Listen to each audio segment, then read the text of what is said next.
Hare Krishna guys, welcome back to our channel. তো আজকে আমি চলে এসেছি আরেকটা নতুন রেসিপি, যেটা হচ্ছে দুর্গাপুজোর উপলক্ষে। তো আজকে ছিল সপ্তমী, আর সপ্তমীতে আমরা কী রান্না করেছি চলো দেখে নাও। তো এটা আজকে আমরা রান্না করব সয়াবিনের ভাপা। পুরোপুরি নতুন রেসিপিতে তোমরা নিশ্চয়ই ট্রাই করবে। তো প্রথমে আমরা সয়াবিনটাকে আগে থেকে ভিজিয়ে রেখেছিলাম, যেটার জল ছিপড়ে আমরা বার করে নিয়েছি, এবং তার সাথে সাথে কিছু আলু আমরা কেটে রেখে দিয়েছি। এরপরে আমরা একটা গামলা নিয়েছি এবং সেখানে আমরা কিছুটা দই নিলাম, তারপরে কিছুটা হলুদ গুঁড়ো, কিছুটা ধনিয়া গুঁড়ো, কিছুটা সবজি মশলা এবং কিছুটা জিরে গুঁড়ো দিয়ে তারপরে দেব কিছুটা আমরা লঙ্কার গুঁড়ো, মানে 1.5 চামচ মতন। তারপরে আমরা কাজু বাদামের একটা পেস্ট তৈরি করে রেখেছিলাম, সেটাও আমরা এতে দিয়ে দিলাম। এবং তার সাথে সাথে আমাদের কাছে ছিল মেথি, কস্তুরি মেথি, যেটা আমরা ভালো করে ঘষে নিয়ে দিলাম, তাতে টেস্ট এবং সেন্ট দুটোই খুব ভালো হয়েছে। তারপরে আমরা যে সয়াবিনগুলো জল চিপড়ে রেখেছিলাম, সেই সয়াবিনগুলো আমরা এর মধ্যে দিয়ে দিয়েছি, এবং সেটাকে আমরা হাতের সাহায্যেই, বা তোমরা চাইলে চামচ ইউজ করতে পারো, তো আমরা হাতের সাহায্যে খুব ভালো করে এটাকে মিক্স করে নিলাম। তারপরে আমরা ছোট ছোট করে যে আলুগুলোকে কেটে রেখেছিলাম সেগুলোকে ভেজে নিয়েছিলাম, এবং সেগুলোই আমরা আবার দিয়ে দিলাম, এবং তার সাথে সাথে কাঁচা টমেটোগুলোকে কেটে নিয়ে সেটা আমরা দিয়ে দিলাম। কাঁচা অবস্থাতেই দেবো, কারণ পরে গিয়ে এটা ভাপা হবে সেই জন্য।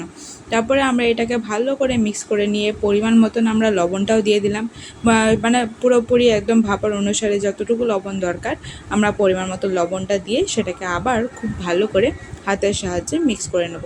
হাতের সাহায্যে মিক্স করে নিয়ে এটাকে ঢাকা দিয়ে কিছুক্ষণ, মানে 10 কি 15 মিনিট মতন এটাকে আমরা সাইডে রেখে দিয়েছি। তারপরে কিছুক্ষণ পরে, মানে 10 থেকে 15 মিনিট পরে, আমরা নিয়েছি একটা কড়াই, এবং সেখানে আমরা নিয়েছি কিছুটা তেল। এরপরে আমরা এতে তেজপাতা, লবঙ্গ, দারচিনি এগুলো আমরা দিয়ে দিয়েছি। সেগুলো খুব ভালো করে ভেজে নেওয়ার পরে তাতে আমরা দিয়ে দিয়েছি কিছুটা পরিমাণ হিং। তারপরে সাইডে আমরা যে সয়াবিনগুলোকে মাখিয়ে রেখেছিলাম সেটাই আমরা ডাইরেক্ট কড়াইতে দিয়ে দিলাম।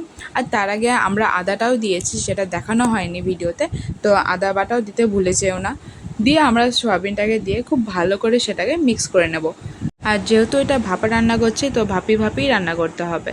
তো এখন এটাকে আমরা খুব ভালো করে মিক্স করে নিয়েছি, এবং হচ্ছে এর স্বাদ পরিমাণ খুব অল্প পরিমাণে একটু আমরা চিনি দিয়ে দিলাম, দিয়ে সেটাকে আবার আমরা ভালো করে মিক্স করে নিয়ে আমরা রেখে দিলাম কিছুক্ষণের জন্য।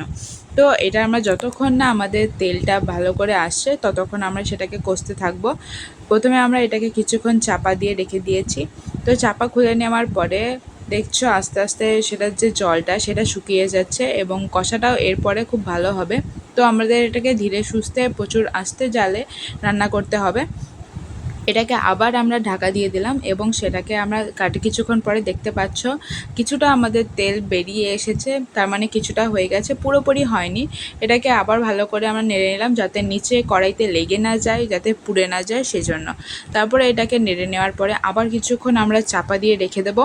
দিয়ে নেক্সট বার যখন আমরা চাপা খুলবো তখন দেখতে পাবো যে খুব ভালোভাবে এটা রান্না হয়ে গেছে। তো তোমরা দেখতে পাচ্ছ সাইডে ভালোভাবে তেল বার হয়ে গেছে। তো এখন সেটাকে আমরা ভালো করে মিক্স করে নেব, এবং হচ্ছে আমাদের রেডি সয়াবিনের ভাপা।